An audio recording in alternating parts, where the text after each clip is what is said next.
Hello, everyone. Today, I'm going to tell you one of the most fascinating and mysterious stories in history. The mystery of the Titanic. You've probably heard about the Titanic before. Maybe you've seen the famous movie or read about it in books. But I promise you, after listening to this, you will feel like you're hearing this story for the first time. I'm going to tell you everything in great detail, and some things might even surprise you.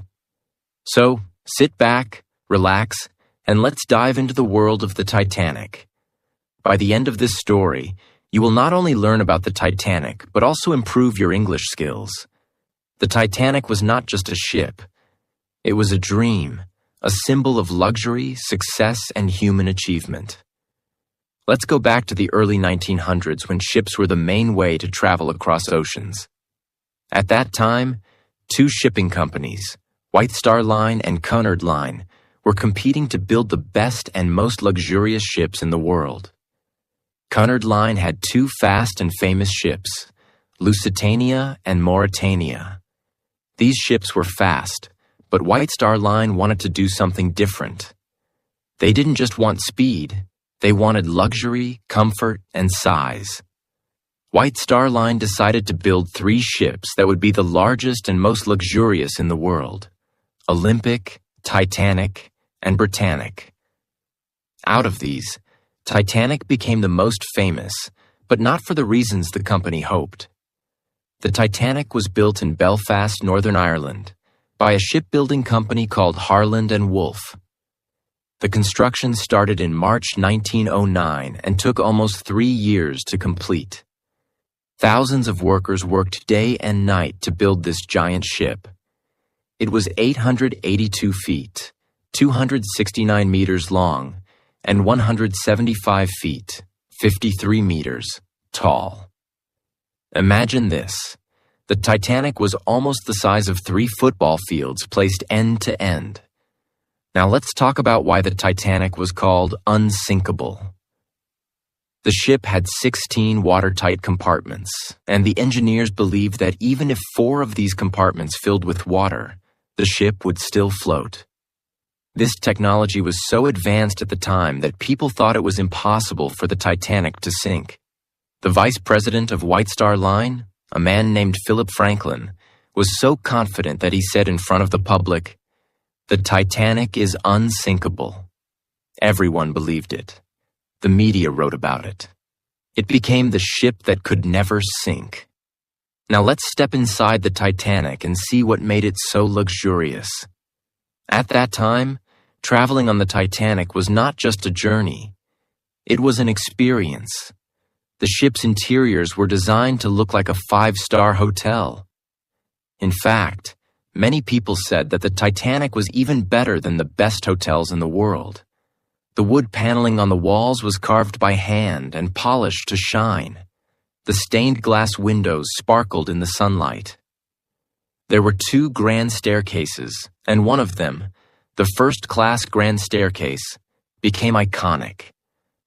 It was decorated with iron railings, gold details, and a beautiful glass dome above it.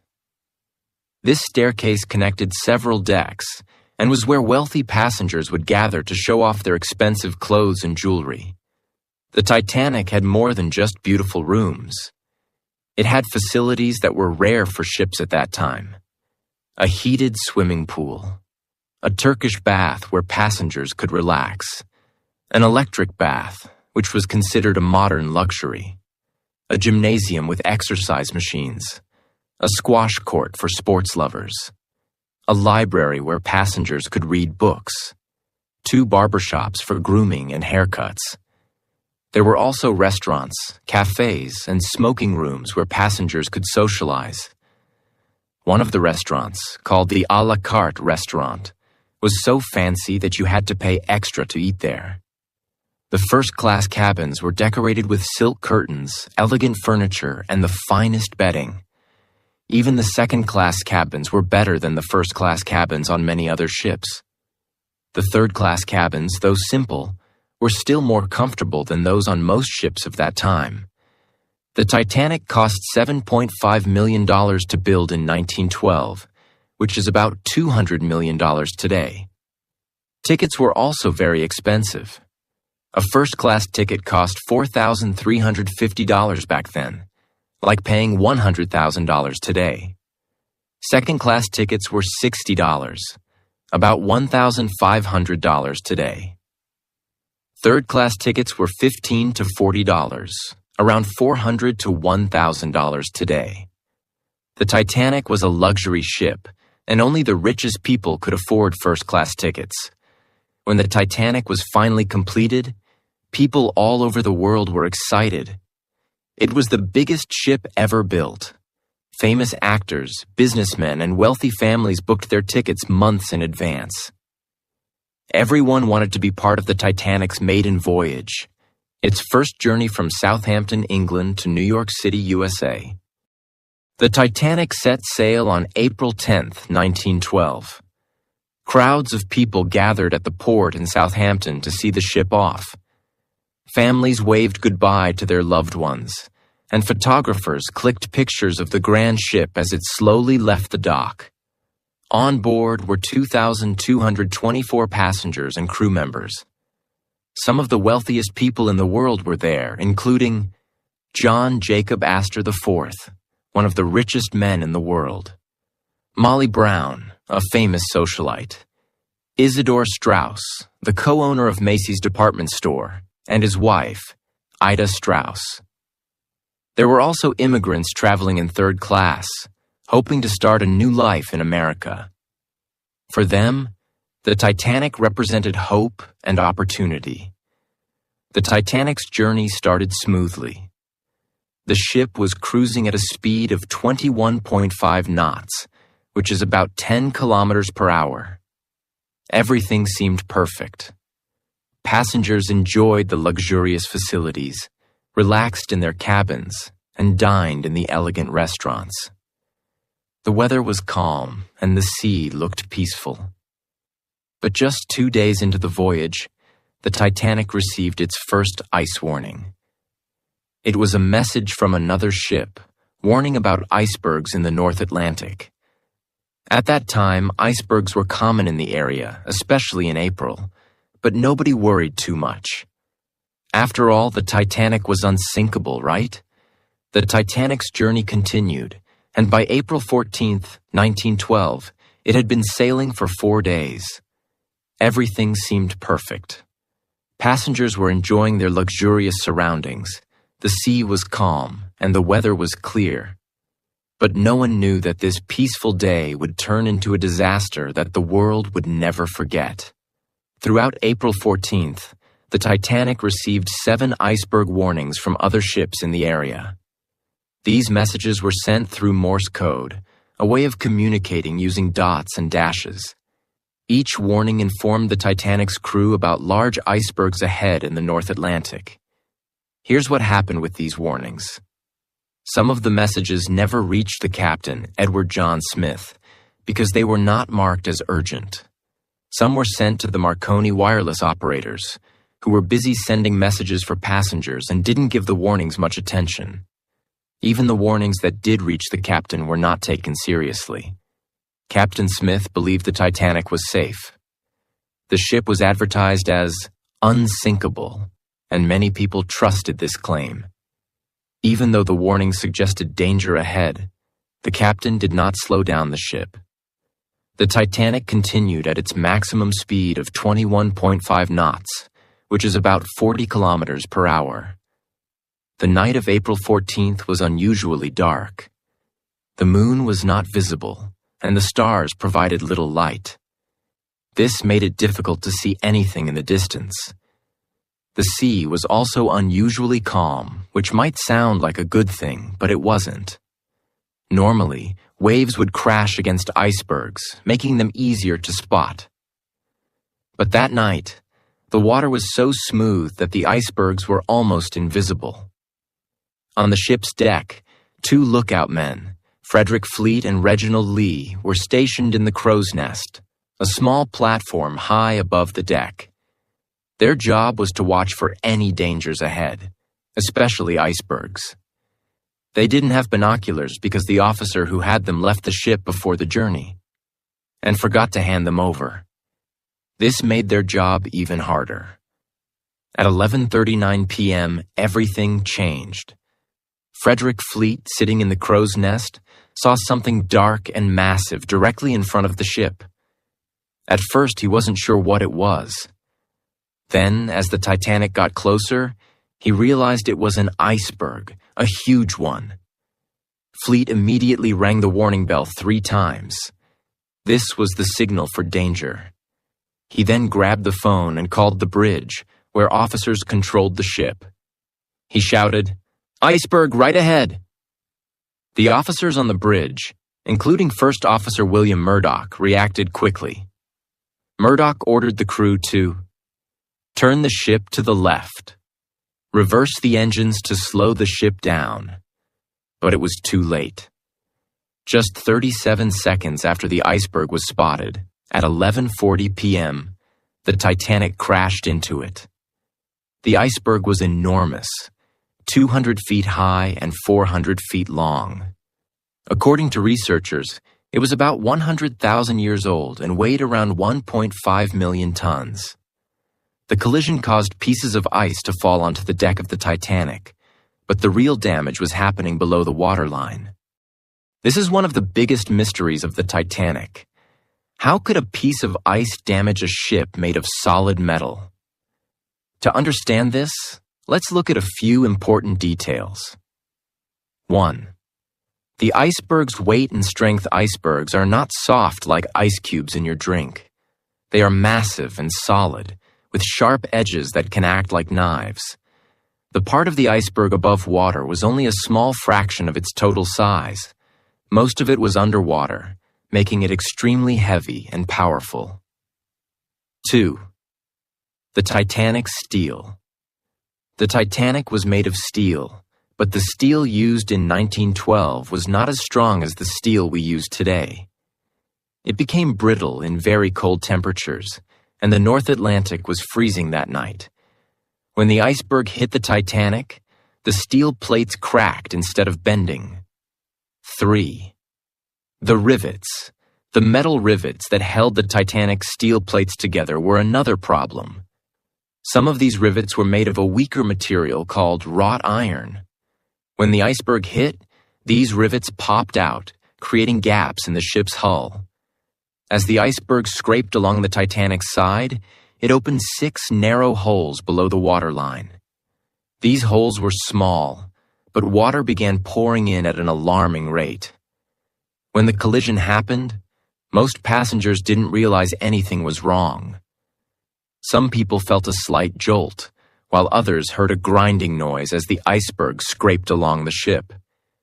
In the first-class dining room, a few people joked, "What was that? Did we hit something?"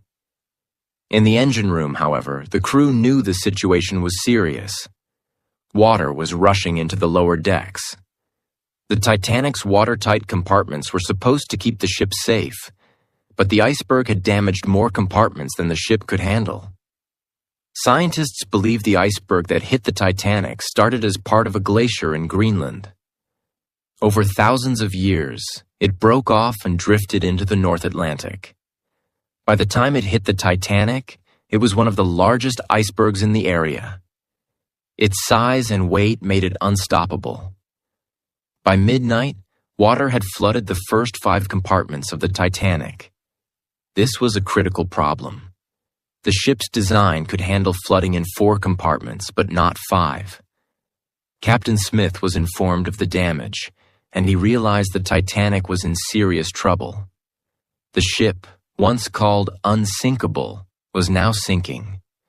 But most passengers were still unaware of the danger. The music in the first-class lounge continued to play, and people were still talking and laughing. By 12 a.m. on April 15, 1912, just 20 minutes after the Titanic hit the iceberg, the situation became increasingly dire. Captain Edward John Smith, who had been confident in his ship's safety just hours earlier, was now faced with the unimaginable truth. The Titanic was sinking. At midnight, Captain Smith called an emergency meeting with his senior officers. He gave them clear orders. Start lowering the lifeboats. Send distress signals to nearby ships. Calm the passengers and avoid creating panic. The Titanic was equipped with 20 lifeboats, but these were not enough for the 2,224 people on board. The lifeboats had space for only about 1,178 people, which meant more than 1,000 people would have no chance of survival. This was a design flaw, as the ship was built to carry more lifeboats, but the company decided not to include them to keep the decks spacious and aesthetically pleasing. As the crew began lowering lifeboats, the Titanic's wireless operators, Jack Phillips and Harold Bride, started sending distress signals using Morse code. They used the call sign CQD, which meant "Come Quick Distress." Later, they also used SOS, the new international distress signal that was easier to recognize. One of these distress signals was picked up by the RMS Carpathia, a passenger ship about 58 miles, 93 kilometers away. The Carpathia's captain, Arthur Rostron, immediately ordered his crew to change course and head toward the Titanic. The Carpathia could travel at a maximum speed of 17 knots, but even at full speed, it would take 4 hours to reach the Titanic. Meanwhile, other ships like the SS Californian were closer but did not respond in time. The Californian's wireless operator had gone to bed and didn't hear the distress calls. As the crew lowered the lifeboats, confusion and fear spread among the passengers. Most people didn't understand how serious the situation was. The Titanic was still brightly lit, and the band continued to play cheerful music to keep everyone calm. In first class, some passengers hesitated to leave their luxurious surroundings. They thought the lifeboats were just a precaution. In third class, passengers faced a much harder time. Many were trapped in the lower decks and struggled to find their way to the lifeboats. Language barriers made it even worse, as many third-class passengers were immigrants who didn't speak English. By 12:30 a.m., the first lifeboat was lowered into the freezing Atlantic Ocean. It had space for 65 people, but only 28 passengers were on board. This was a common pattern throughout the night. Many lifeboats left the Titanic half empty because passengers didn't believe the ship was sinking or thought they'd be safer staying on board.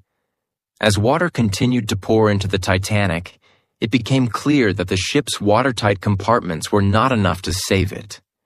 These compartments were designed to keep water contained, but they only extended partway up the ship. Once the water reached the top of these compartments, it began spilling over into the next ones. By 1:30 a.m., the bow, front of the Titanic was fully underwater. The ship began to tilt forward, and panic spread among the passengers. As the lifeboats filled and were lowered, the passengers faced another deadly threat: the icy water. The temperature of the North Atlantic that night was -2 degrees Celsius, 28 degrees Fahrenheit, cold enough to cause hypothermia within minutes.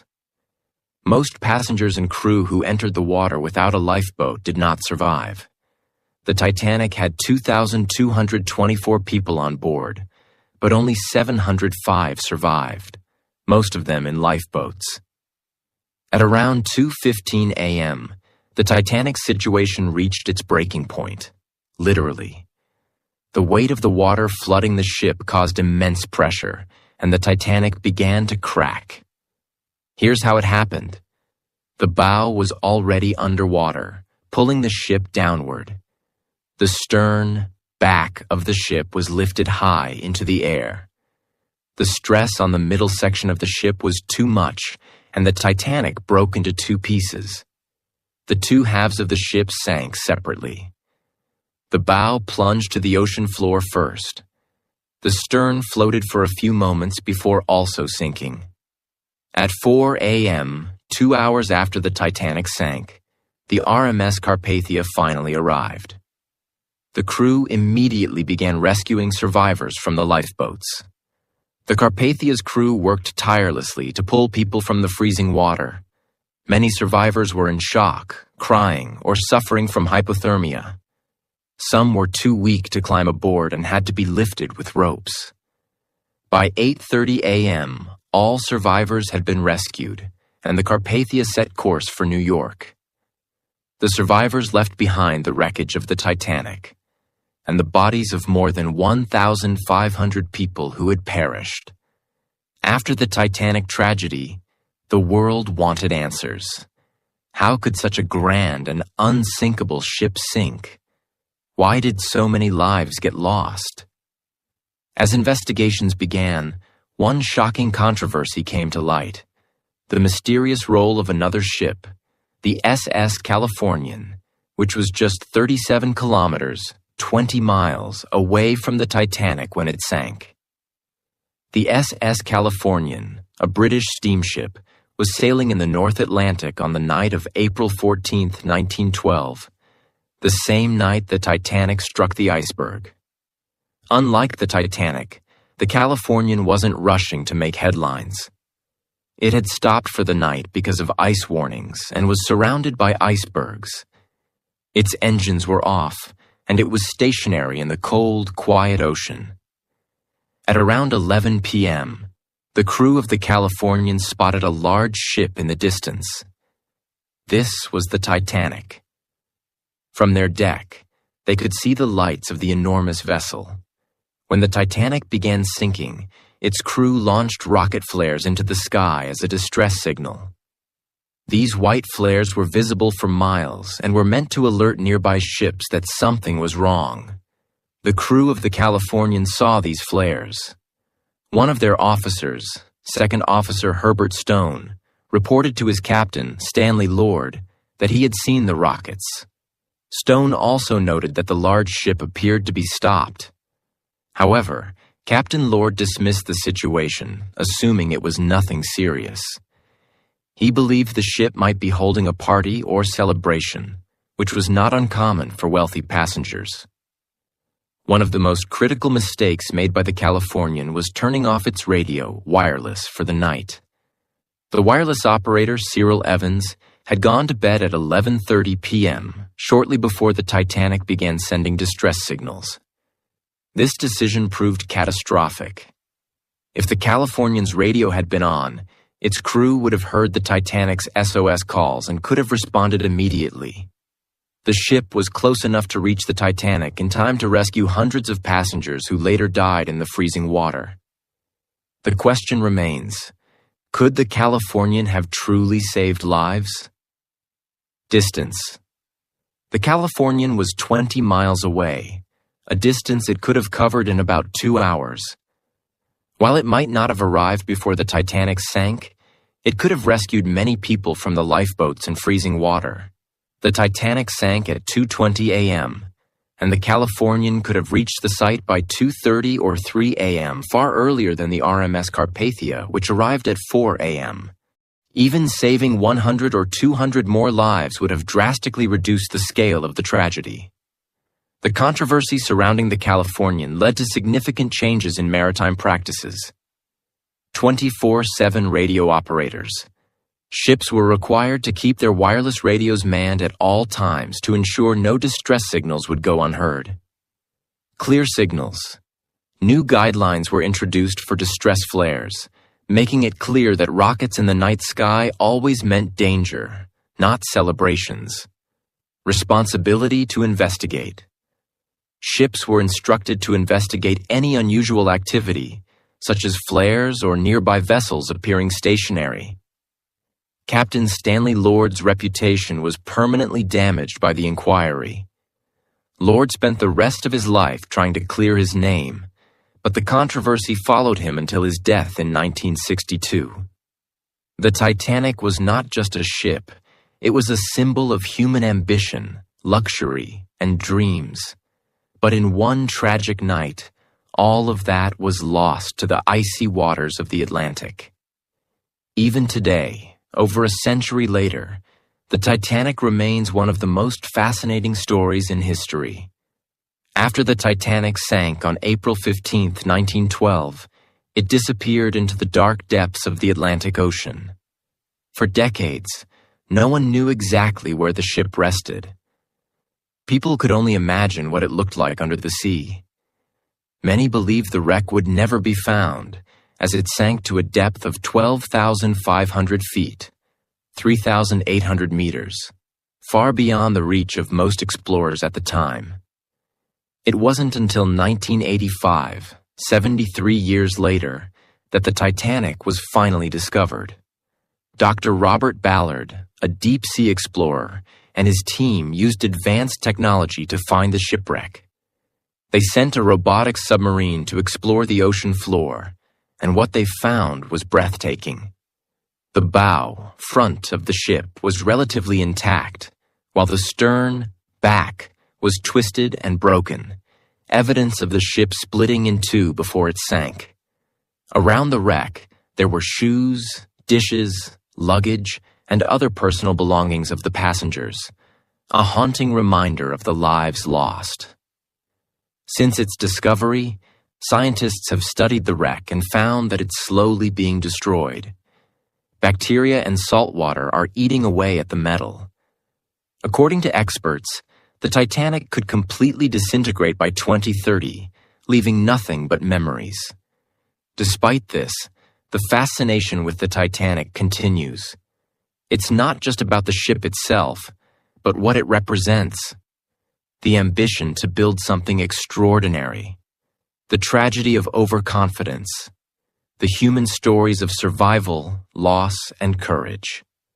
In 2012, to mark the 100th anniversary of the Titanic's sinking, Australian billionaire Clive Palmer announced an ambitious plan to build a modern replica of the Titanic called Titanic II. Titanic II would have the same luxurious design as the original, including grand staircases, elegant dining rooms, and vintage cabins. However, it would include modern safety features, such as more lifeboats and advanced navigation systems, to ensure history wouldn't repeat itself. The ship was planned to sail on the same route as the Titanic, from Southampton to New York. While the project generated a lot of excitement, it has faced delays and challenges. To this day, Titanic II has not been completed, but the idea shows how deeply the Titanic's legacy lives on in people's hearts. 705 people survived, most of whom were women and children. Over 1,000 men perished as they gave up their spots on lifeboats for others. The Titanic taught the world many lessons. 1. Overconfidence can be dangerous. People believed the Titanic was unsinkable. This overconfidence led to mistakes, such as not having enough lifeboats and ignoring ice warnings. 2. Respect. Nature. The iceberg was a reminder that nature is powerful and unpredictable. Even the most advanced human creations can be humbled by the forces of nature. 3rd, plan for the worst. The Titanic disaster changed safety regulations forever. Ships are now required to have enough lifeboats for everyone on board. Radios must be manned 24/7, and safety drills are mandatory. The Titanic story is a mix of glamour, tragedy, and mystery. People are drawn to it because it feels like a cautionary tale about human ambition and arrogance. The ship's wreck at the bottom of the ocean is like a time capsule, preserving a moment in history. But more than anything, it's the stories of the people on board, their bravery, sacrifices, and humanity that keep the Titanic alive in our hearts. The Titanic story is not just about loss, it's about learning and growing. Here's what we can take away. Never give up. The survivors of the Titanic faced unimaginable trauma, but many went on to rebuild their lives. Their resilience is an inspiration to us all. 2. Always be prepared. Life is unpredictable. Whether it's a shipwreck or a personal challenge, being prepared can make all the difference. 3. Learn from mistakes. The Titanic's tragedy led to new safety standards that have saved countless lives. Mistakes are not the end. They're opportunities to grow and improve.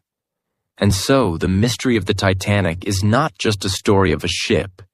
It's a story of humanity. It's a reminder of what we can achieve and what we must avoid. If this story inspired you, remember to like, share, and subscribe. Learning through stories not only improves your English, but also fills your heart with wisdom and motivation. Thank you for watching. Let's keep learning and growing together.